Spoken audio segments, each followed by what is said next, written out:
Le dieu de la mort a pris pour cible un avion qui venait juste de décoller. Après un décollage en douceur, les élèves étaient en liesse. Mais peu après, l'avion a commencé à trembler violemment. Au début, tout le monde pensait qu'il s'agissait de turbulences mineures. Alex, nerveux, poussa un soupir de soulagement. Mais après un court instant, l'avion trembla de nouveau. Les bagages dans les compartiments tombaient et les masques à oxygène se déployèrent automatiquement. Les passagers, paniqués, crièrent en mettant leurs masques. Soudain, une explosion se produisit d'un côté de l'avion, créant un trou dans la carlingue. Un garçon assis près d'une fenêtre fut aspiré à l'extérieur instantanément. L'intérieur de l'avion devint chaotique sous l'effet de la dépressurisation. Une autre explosion engloutit tout l'appareil, emportant tout le monde.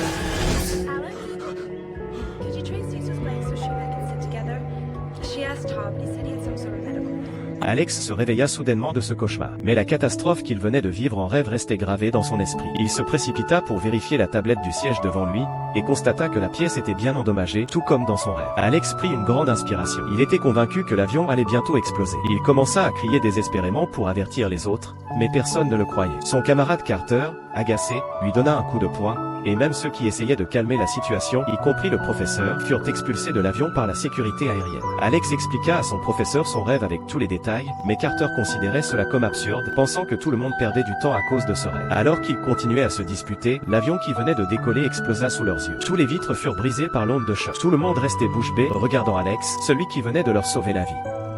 Peu après, des agents fédéraux interrogèrent les survivants, qui furent les personnes les plus suspectes. N'ayant trouvé aucun indice, ils laissèrent ces 7 survivants partir temporairement. Peu après, ils assistèrent aux funérailles de leurs camarades morts dans l'accident. Si ce n'était pas pour Alex, ils ne seraient pas là. Mais pourront-ils vraiment échapper à la liste du dieu de la mort? Après les funérailles, Todd, rentré chez lui, s'apprêtait à prendre une douche. Soudain, un vent étrange souffla dans la salle de bain, fermant la porte. Puis, la valve d'eau des toilettes commença à fuir, et l'eau se répandit sur le sol jusqu'aux pieds de Todd. Au moment où il se retourna pour prendre des vêtements suspendus à côté de la baignoire, l'eau le suivit. Soudain, il glissa, et une cordelette s'enroula autour de son cou, l'étranglant silencieusement.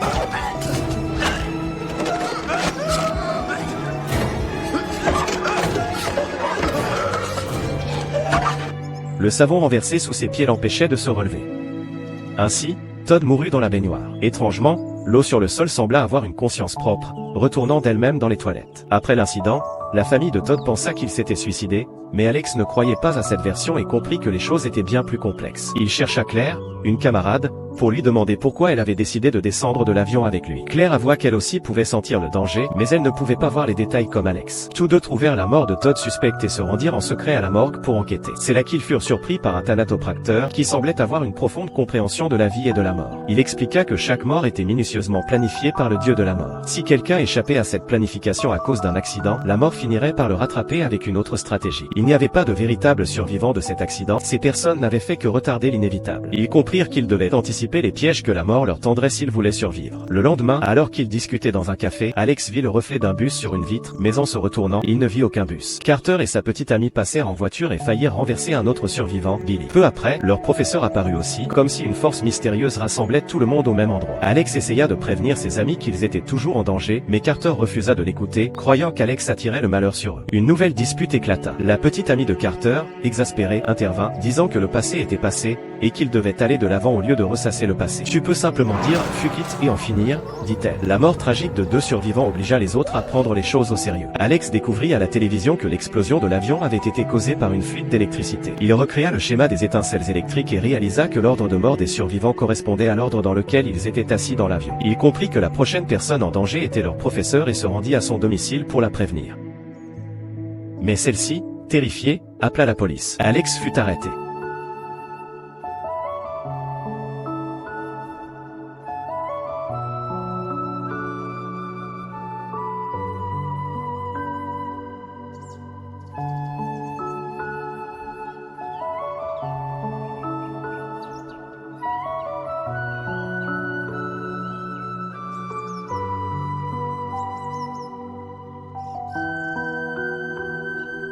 Peu après, leur professeur fut victime d'une série d'incidents mortels, une explosion provoqua la chute d'une chaise sur un couteau, qui se planta dans son corps.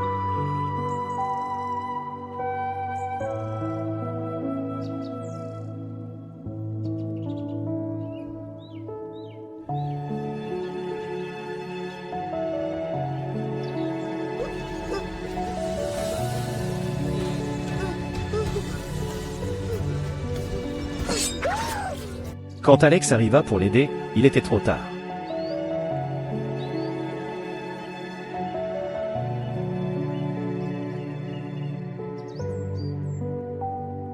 Alex se retrouva à nouveau suspecté et dut se cacher.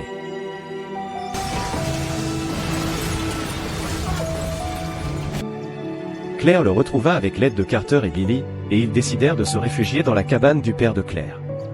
En chemin, Carter, ayant appris qu'il était le prochain sur la liste de la mort, perdit tout contrôle et commença à conduire de manière folle, cherchant à provoquer sa propre mort.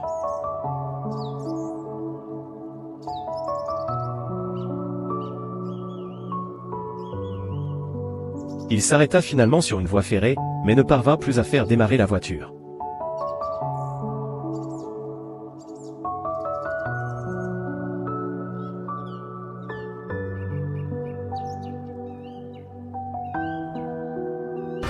Au dernier moment, Alex réussit à le sauver avant que le train ne percute la voiture.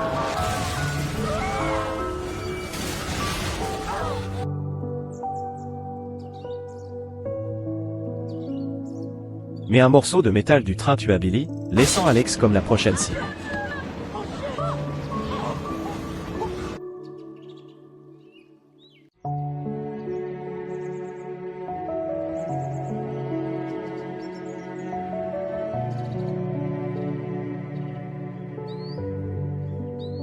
Alex comprit que ce n'était pas lui qui était censé mourir en premier, mais Claire, à cause d'un échange de place dans l'avion. Il se précipita pour la sauver, la trouvant prise au piège dans sa voiture avec une ligne électrique tombée qui menaçait de l'électrocuter.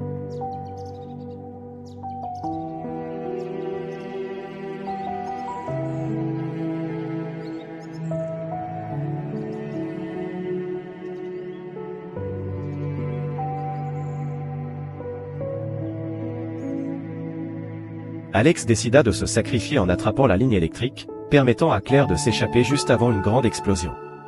6 mois plus tard, les 3 survivants se retrouvèrent à Paris, pensant qu'ils avaient enfin échappé au dieu de la mort. Mais Alex sentit une nouvelle fois une menace approcher.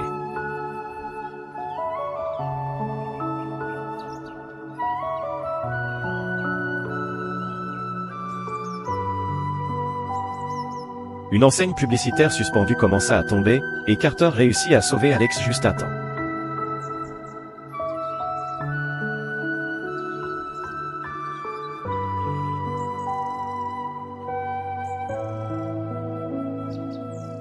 Mais l'enseigne continua à se balancer, suggérant que la mort n'avait pas encore dit son dernier mot.